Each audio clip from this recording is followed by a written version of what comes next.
हूँ, आपको नाटक अच्छा लगेगा। चलिए शुरू करते हैं। पहला दृश्य। देवराज इंद्र अपने उपवन में टहलते हुए सोच रहे हैं।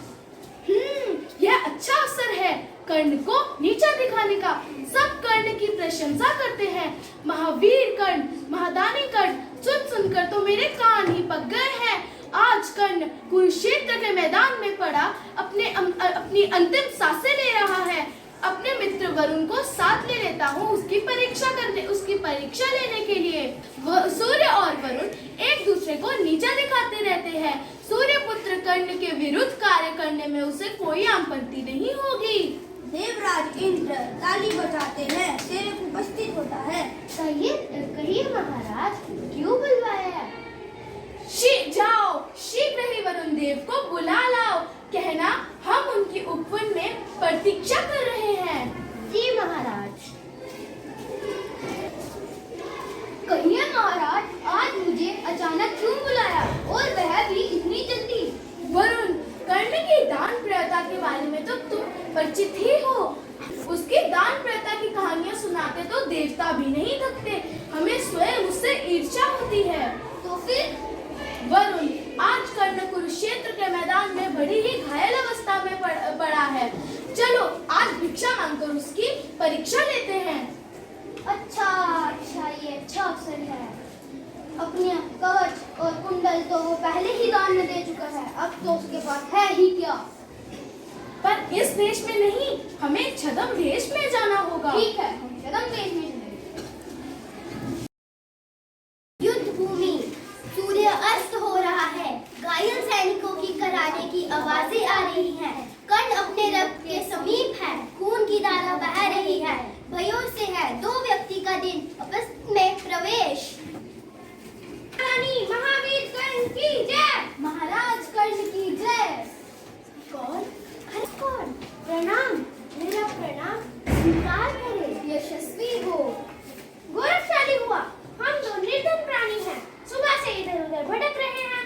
युद्ध के कारण अन्न का एक भी दाना भिक्षा में नहीं मिला। आपकी दान प्रियता की कहानियां लोक प्रलोक में प्रसिद्ध है। कृपया करके हमारी कुछ सहायता कीजिए। आप मेरी अवस्था देख ही रहे हैं। आप ही कहिए, मैं इस घायल अवस्था में आपकी क्या सेवा कर सकता हूँ? मैं विवश हूँ।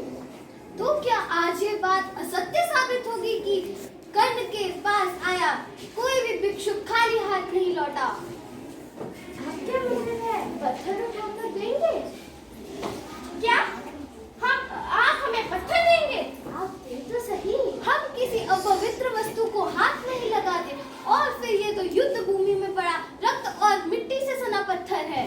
अच्छा ठहरिए, जीवन के अंतिम समय में किसी की सेवा करने का अवसर काफी सौभाग्य से मिलता है। घसीटते हुए पहिए पर मारते हैं, सोने का दान बाहर आ जाता है। लीजिए महाराज, ये दान सोने का है। ये दान सोने का है। अब मेरी तुच्छ भेंट स्वीकार करें। छी छी, रक्त से सना सोना, ये हमारे किस काम का? कर्ण धनुष उठाकर बाण चलाते हैं। पानी की धारा निकलती है, उससे कर्ण अपना ध्यान धोते हैं। लीजिए, अब तो स्वीकार कीजिए। ओह, अब तो संध्या हो गई है। अब ये दान हमारे किसी काम का। हम सूरज ढलने के बाद भिक्षा नहीं लेते। सूर्यदेव, आप मेरे पिता हैं। मेरा अंतिम समय निकट है। कृपया कर मेरे वचन की रक्षा कीजिए। सूर्य बादलों की ओर से निकलता है। धन्य हो कर्ण। मैं इंद्र हूँ और ये वरुण देव है। हम तुम्हारी परीक्षा ले रहे थे। तुम सच में दानवीर हो। तुम्हारे जैसा दानवीर ना इस धरती पर कभी था, ना ही कभी होगा। जब तक ये सृष्टि है, लोग तुम्हें दानवीर कर्ण के रूप में स्मरण करेंगे। देवता भी तुम्हारी स्तुति करेंगे। ये हमारा आशीर्वाद है। कर्ण प्रसन्न भाव से हाथ जोड़ते हैं। धन्यवाद।